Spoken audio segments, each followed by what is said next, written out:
And I explain the science of why we do that as women. We try and cushion the blow, right? Oh, it would Mhm. be so nice if you could do blah, blah, blah, because, just no worries in case you can't. It's like, no, that's not what you mean to say, right? You just Right. shared with me, you want this Right. thing. Why are we, cushioning it or sandwiching it between passivity? And I think Mhm. a lot of women, we don't want people to not like us.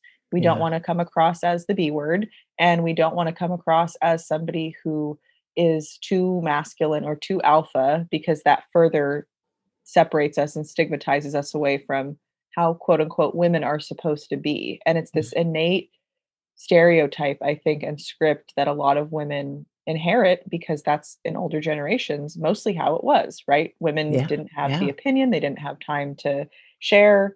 And now society is changing. So I think we as women also can empower ourselves to change and be more assertive. And it doesn't mean being mean, it just Right. means being able to stand up for yourself. Welcome to the Woman Worriers podcast. You worry, I worry, we all do. If you're paying attention to the world today, there's a lot for women to feel worried and anxious about. As we explore the worries with curiosity and compassion, we learn to live more authentically and unleash the warrior within, someone who is strong, capable, and resilient, come what may. It's time to stop battling against yourself and start using your powers to meet everyday challenges with energy, purpose, and bravery. Now here's your host, Elizabeth Cush. Welcome back to the Woman Worriers podcast. I'm your host, Elizabeth Cush, and I am grateful to have you here today. Things are still a little bit crazy as this recording was made. The coronavirus is not slowing down. In fact, numbers are increasing. So I hope that you're staying safe. I hope that you are taking care of yourselves in this new year.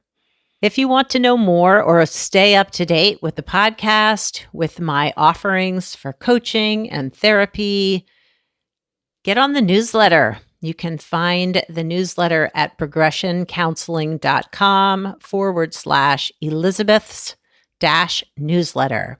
Or you can go to my website, progressioncounseling.com or womanwarriors.com, scroll to the bottom of the page. And if you sign up for the newsletter, you get a free Worried Women's Guide to Meditation, as well as mindfulness in everyday life guide also. So you get 2 free things for signing up for the newsletter, as well as my newsletter, which is amazing because I share mindfulness tips, offerings, as well as updates on the podcast. So today, my guest is Talia Bombola. She is a licensed marriage and family therapist and life coach in Newport Beach, California. She shares that she is a kind, strong, confident woman who loves helping others discover their best self. And she is a supportive teammate and an advocate. Just like you, she has overcome challenges in her life, and she believes in the value of healing through talking and laughter, and that a life can truly transform because of it. Her passions are increasing assertiveness and confidence in women and teens as both a therapist and a coach. Talia is going to share some of her own story about what inspired her to work with women and teens around assertiveness and therapy and confidence. And she's also going to really share how she helps women overcome their fears around setting boundaries and being assertive. Let's get started. Hi, Talia, and welcome to the Woman Worriers podcast. Hi. So, Talia, if you would tell the listeners a little bit about you and what inspired you to do the work that you do. Yeah, absolutely. So my name is Talia Bombola. I am a licensed marriage family therapist, and I'm also known as the confidence coach. Hmm. So I work with teens and women on building confidence and assertiveness, not only for what they're currently going through. Usually I have clients come in with a particular struggle or issue that they're working through, but it's for life. So they don't have to worry about the skills they're learning going away or not being applicable to a different situation. Mm-hmm. And something that inspired me to do the work that I do was having my own personal therapist from a young age. And I talk about this often in interviews, but she was the most influential person that I had to lead the way in order for me to see like, wow, mental health doesn't have to have a stigma. Mm. And the reason why people often seek therapy is yes, something may be going wrong in their life, but we don't have to wait until it gets bad, like Right. my parents kind of did with me, till we seek out therapy. And I think having her as that example throughout all of my, early to late adolescence and even early adulthood has just been such a gift. Honestly, I Mhm. can't think of a better word to describe it. Yeah, it's amazing. I too had a therapist, and it was, I guess, high school for me that just shifted. I was really struggling, depressed. I had a lot of Mhm. stuff going on. And I look back on that experience and think, wow, I'm not sure, had I not had her, what might have happened. Yep, I tell that to myself on almost a daily basis because Yeah. that topic comes up, right? Being a therapist, I sit with clients for the majority of at least 4 days a week. Yeah. That's my work week, and being able to reference with clients. And I use a lot of self disclosure, appropriately so, but maybe more than most therapists because I like being human first. And Yeah. being Mhm. able to talk about my own experience, or even just referencing, yeah, I've gone through something similar with my therapist and she gave me this advice. So here's kind of advice from two therapists. And they're like, wait, what? You go to therapy? And I'm like, yeah. So she's kind of like your grand therapist. Like it's cool to be able to normalize that for clients. Yeah. I love that. Yes, I am very well on the podcast as well as with my clients. I'm very open and honest as well, which I think, interestingly, recently I've had a few clients talking about how early experiences with therapy were sitting in silence, Hmm. that the therapist would never be the person to either ask a question or begin talking, like it was up to Hmm. you to come in and never offer any personal reflection at all. I can't even imagine, had my therapist been that way, what that would have experience would have been like to, yeah, think about therapy in the True. future. Yeah, that would be, I think, so uncomfortable now that Oh, I'm thinking of the other therapists I've gone to, because I've moved and stuff throughout the years. I don't yeah. think any of us started with silence. I think it started with I was already telling my life story before we even shut the door behind us, and then I was telling it still on the way out. There was no I don't think Yeah. there was the opportunity For for silence. silence. Yeah, Yeah. and I do Yeah. think during sessions a silent pause can be helpful for people either side to collect their thoughts, but Oh, I can yeah. only imagine what it's like who's gonna break the silence first? It's like, is this a game show or my personal therapy? Right, right. It's like, yeah, digging into, yeah, like I'm not going to be the first one. But anyhow, um, Yeah. so makes me happy that you are a person and a therapist that shares your story, because I do Mhm. think that's so important for clients to Yes. recognize, and for the average listener and everyday person who aren't our clients, that we as therapists are very human too, that Mhm. struggle can, I mean, I still am in therapy, so Mhm. like, and that makes me a better therapist. Yes, Yeah. absolutely. I don't think we could do the work that we do with other clients if we aren't continuously working On our on own ourselves, stuff. and I Yeah. think there's a potential, not misconception could be a good word for it, that there, like I mentioned earlier, has to be something wrong to go to Right. therapy, when in reality it could be like, hey, my life's going really well, I don't have complaints, it's not this gloomy, dreary outlook on my life, but I want to know how to keep things going. Like, things are going really Hmm. well right now, how do I maintain that? And the more we can shift, just I mean, I'm glad that we're now shifting, mental health is not stigmatized. I think the next wave could be mental health doesn't have to just be for mental illness, it could be for mental wellness also. We don't have to wait till things get bad, and that's often when, I see couples also, they come in Yeah. and they're saying, kind of, "We're on death's door," and it's like, "Well, thank you. This work may be a little harder for me to do considering that we've waited so long, but it's not undoable, right?" So it's easier for Yes. all parties involved if we go, maybe not like the moment something happens, but if we're thinking about it more than 1 or 2 days in the week, we should probably reach out and call someone. Yeah, yeah, I agree. Well, and I think it's interesting that, you said you call yourself the confidence coach, or, Mhm. that's part of your business as well, Mhm. that it does seem like people are more willing to go to a coach for sort of the ongoing Yes. well-being, or even sometimes, to work through problems that feels more accessible. And I think it's easier, at least what I've noticed, clients are I think clients who work with me in either realm are okay with sharing like, "Oh, I see so and so," or "I'm seeing a therapist," or "I'm seeing a coach," but they do even the clients I have who I do coaching with, I'll hear, overhear some things, or they'll be like, "Oh, and I told my friend I was talking to my therapist," and I'm like, "That's so interesting," because they know that we're doing coaching, yet they still reference it as therapy, and then I kinda, ask further, and they're like, "Well, it just feels so therapeutic, like your approach is very calming to me," and I feel like we do a lot of, growth oriented. We're not digging into deep stuff, but it just feels like this is my space to just be myself and learn how to be better in society. And I think it's a lot less stigma for people to go to coaching, and they feel like they'll be more easily accepted, I think, by other people. Like, "Oh, I'm seeing a coach." Nobody digs in more. "Oh, I'm seeing a therapist." It's like, "Oh my God, what happened to you?" It's like, nothing. I just wanted to talk to someone like who's a good listener and a communicator.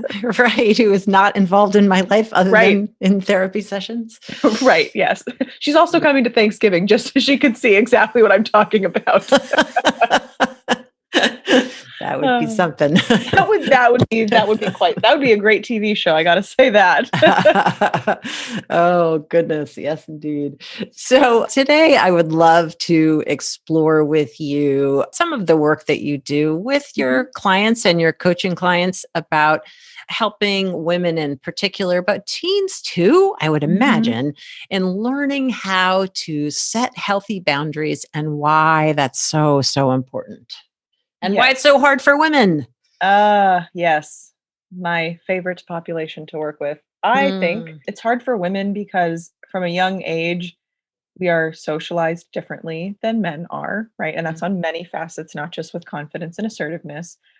However, with that difference, it is largely, I think there's a mix that I see with my clients in terms of when people come in, ones who are maybe a little bit more on the aggressive side that need to be honed in and reined in a little bit to be more assertive, and ones that are on the more passive side who didn't have maybe more of that confidence and assertiveness modeled for them or encouraged when they did demonstrate it. So they need more help coming into that assertiveness middle ground. So on either direction, I'm able to work with women and teens.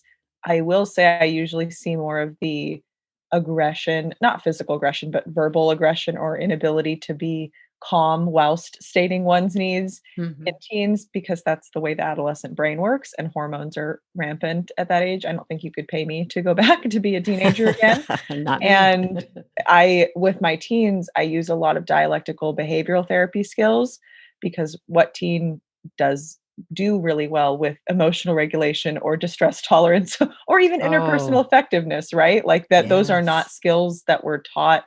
I don't think I learned that until some group therapy in college and classes in college when we were talking about third wave styles of therapy. And I was like, oh, these seem like foundational life skills. Like this just seems helpful regardless of a Oh, specific disorder or a diagnosis. And yeah. I've applied those skills with the teens that I work with, and it helps them to feel not only internally regulated, their friendships are better, thus their relationship with their parents is better. So I also work with the parents on teaching them how to communicate when they're emotionally activated also. So that's kind of the full circle there with teens. And then with adults, I still use the DBT skills to teach them.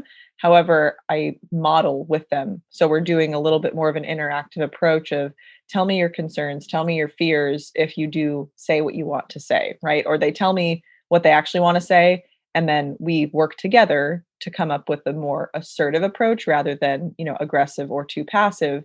And I explain the science of why we do that as women. We try and cushion the blow, right? Oh, it would be so nice if you could do blah, blah, blah, because, just no worries in case you can't. It's like, no, that's not what you mean to say, right? You just Right. shared with me, you want this Right. thing. Why are we, cushioning it or sandwiching it between passivity? And I think a lot of women, we don't want people to not like us. We don't Yeah. want to come across as the B word, and we don't want to come across as somebody who is too masculine or too alpha because that further separates us and stigmatizes us away from how quote unquote women are supposed to be. And it's this innate stereotype, I think, and script that a lot of women inherit because that's in older generations mostly how it was, right? Women Yeah. didn't have the Yeah. opinion, they didn't have time to share. And now society is changing. So I think we as women also can empower ourselves to change and be more assertive. And it doesn't mean being mean, it just Right. means being able to stand up for yourself and doing this in a calm, effective way that isn't too angry, and it also isn't accepting things that are not correct or wrong for the person who's practicing this skill. Yeah.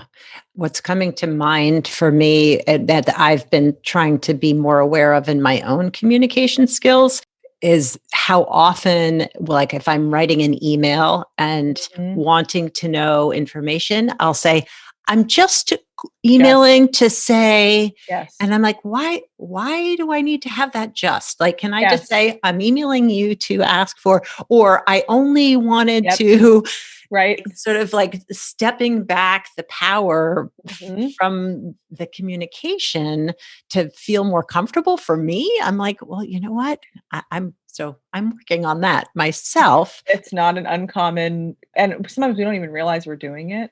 I've Yeah. done the same thing. It'll slip back out every now and then. I'm like, Talia, you don't use the word just. Like, I actually eliminated it from my vocabulary for the most part. I think in conversation it comes up, but in emails and netiquette, internet etiquette and general pleasantries, just is a modifier that keeps not just keeps women, keeps people from really expressing what they want to Mm. say because it's cushioning, right? Yeah, Oh, yeah, I yeah. just want this. So when somebody reads it, they're like, oh, they only want this small thing. Like it's going to make them more likely to oblige our request. Like, not Right. the case. Sometimes I'll look at that. I'm like, ooh, this person could totally use assertiveness training. But here you go. Here's the thing you asked for. Like but learning those it words. Yeah. but it does make the request feel smaller when you Right. add that. But yeah, but if it's important and this is what you need, it's like, why are we Yeah. making it smaller? Yeah. So I have people write out what they truly want to say, especially in email. I work with a lot of women in highly alpha male dominated jobs, and they're like one of two females.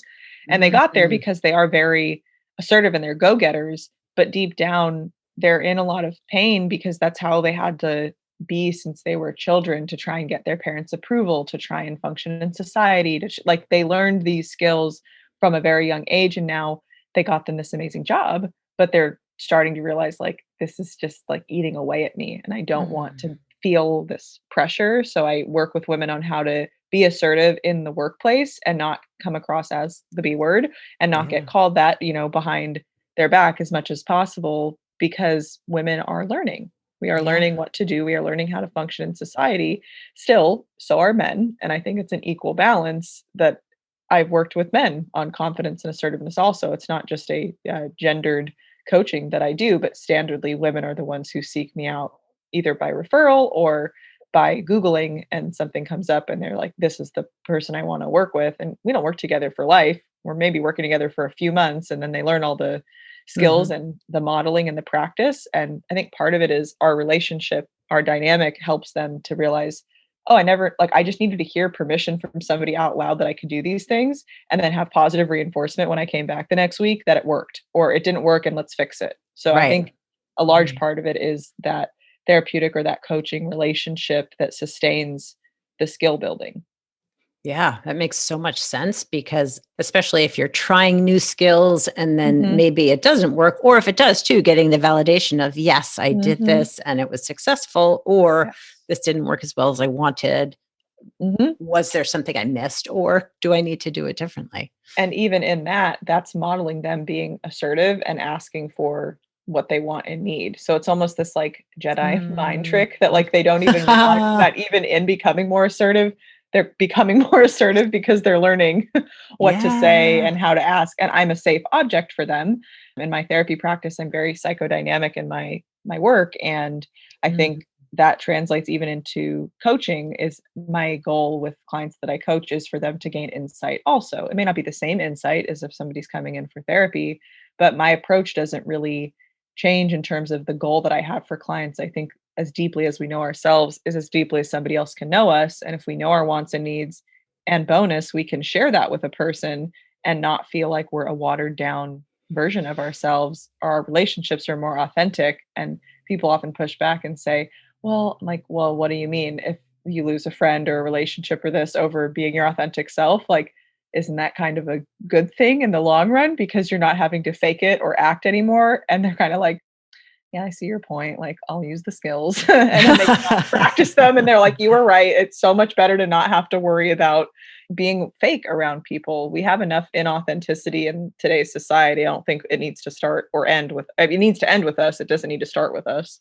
But I would imagine with assertiveness and creating boundaries that there is a lot of fear of hurting others, making people mad at you. Oh yeah, disappointing people. Yeah, I need to. I'm like, where did you learn that story? I don't know. And it usually stems back to my mom was, or my dad was either the nicest person on earth, the salt of the earth, would give you the shirt off their back, or my parents were never said they were proud of me, never gave me validation, so I was people pleasing to do all these things, hoping they would one day say something, and they still haven't. And I'm like, then why do you keep doing it still as an adult? And they're like, that's a good question. And that's usually their homework to think about it. And we don't like disappointing people. I don't think most people like the feeling of either being disappointed or potentially disappointing another person. And that's where assertiveness can come into play, and setting boundaries is, this is how you treat me. This is how you're allowed to treat me. This is how you're not allowed to treat me.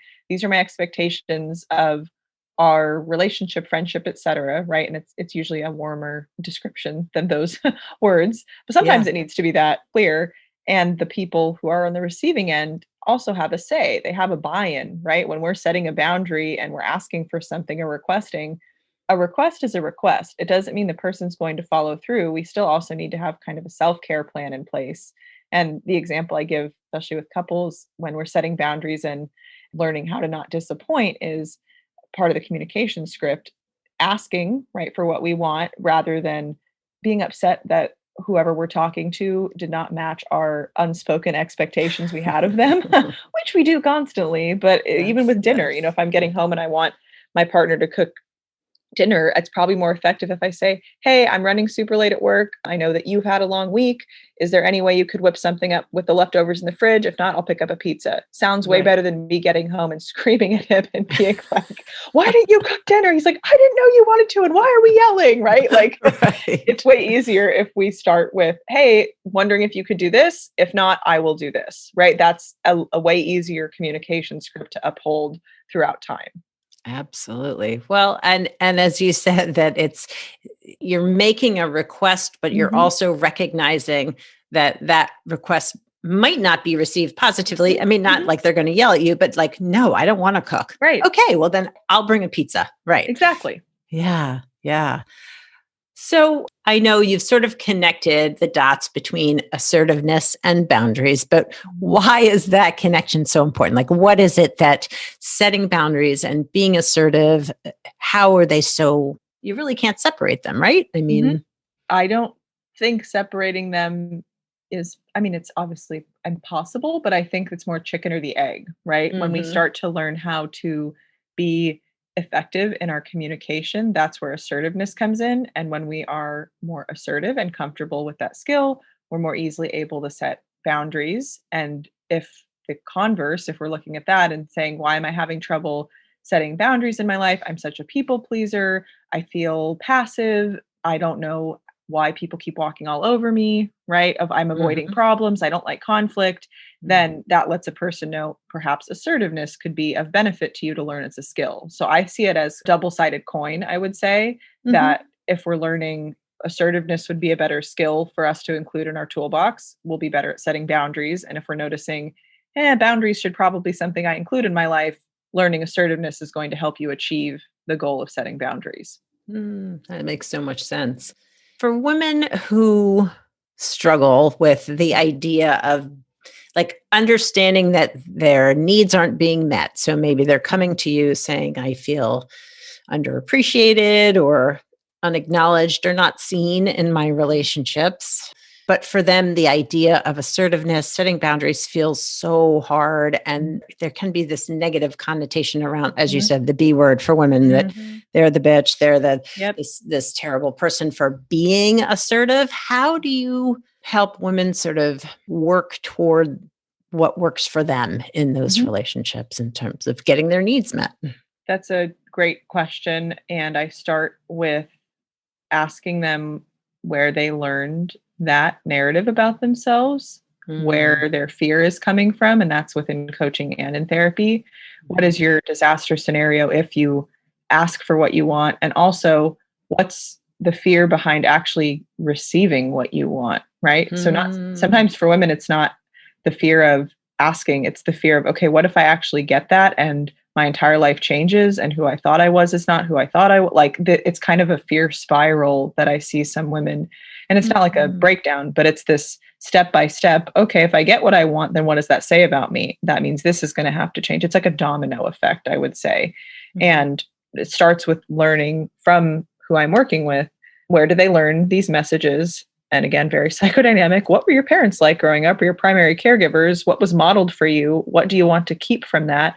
And what do you not want to keep from that? And then I fill in whatever skills might be missing and whatever validation or appreciation might be missing, and then work towards them practicing, asking how to get their needs met, practicing with me, role playing, and coming at it from an approach where I can play almost like devil's advocate for the masculine in their relationship and say, men, again, based on research, men hear things better when you say it this way, or it's easier if you make one request at a time, or try to not catch them right after they get home from work, ask them ahead of, right? There's like different ways that we're more likely to have our needs met if we know timing matters a lot in relationships, right? Like, do not ask me for something right when I get home because I need my 20 minutes to decompress.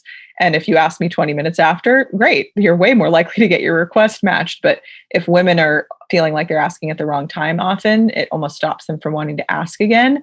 And so I normalize, hey, maybe it's just a timing thing, right? When do you usually make these requests? Oh, this and that. I'm like, well, shoe on the other foot. Would you want requests made of you if you just got home from whatever situation? They're like, no, I guess you're right. I just felt like I didn't ever have time to see him the rest of the day and I had to do it right then. I'm like, normal. And let's try it this way instead, right? I normalize what they're going through and encourage them, maybe including more flexibility and more compromise can be helpful for them. Yeah, I would imagine, I'm just thinking about myself because, there's what I think is intriguing, what you said too, about like, okay, so if I do ask and I do show up in this assertive way, expressing myself, really being authentic, then what is that going to mean for my life? Right. Are these relationships going to fall away? Are people going to stay with me? Like that can feel scary. Yeah. Very scary. Yeah. But so important too, as you said earlier, like, wouldn't you rather know that now that, that there are people that wouldn't support you being your authentic self? Absolutely.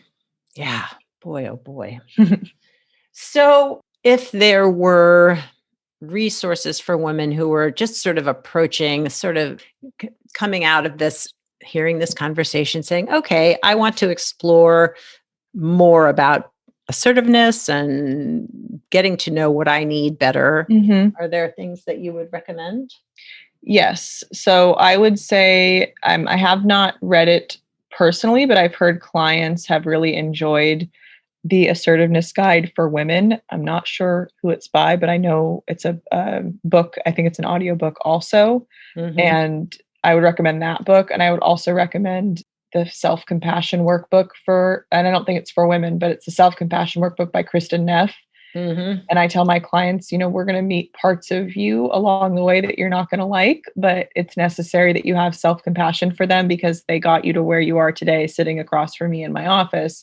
And they learn to have more self-compassion, and it makes that fear easier to talk about. And it makes the letting go of who they thought they were easier to go through. And then the last book I would recommend would be Relationship Breakthrough by Chloe Madonis. That is a very, very transformational book. And these are more of the internal work in terms of functional communication, highly recommend picking yourself up a copy of a DBT skills workbook and nonviolent communication as a book. Yeah. I just got the DBT skills workbook to help work with clients with that. I have not been trained in dialectical behavior therapy, but it's so much good stuff. Yes, those skills cannot fail a person, I don't think. And if they're not working, then maybe it's a matter of trying them a different way and trying them on a person where you feel, right, the confidence and the assertiveness to do so, or at least the confidence to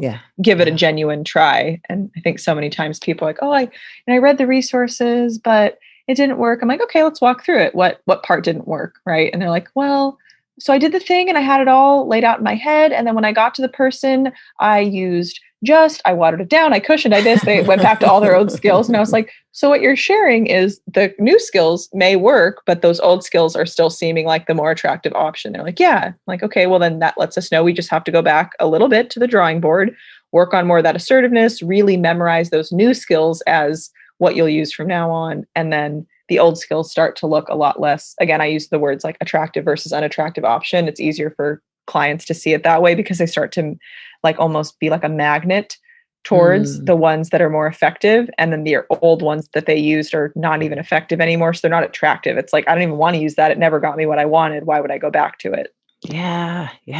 And it's interesting, just that scenario you played out, I think is so important for people to realize too, that these patterns are hard to break sometimes because they've been so reinforced over the years through ourselves, but through the parenting we receive, the caregiving, our societal messages, that it does take effort and work and practice.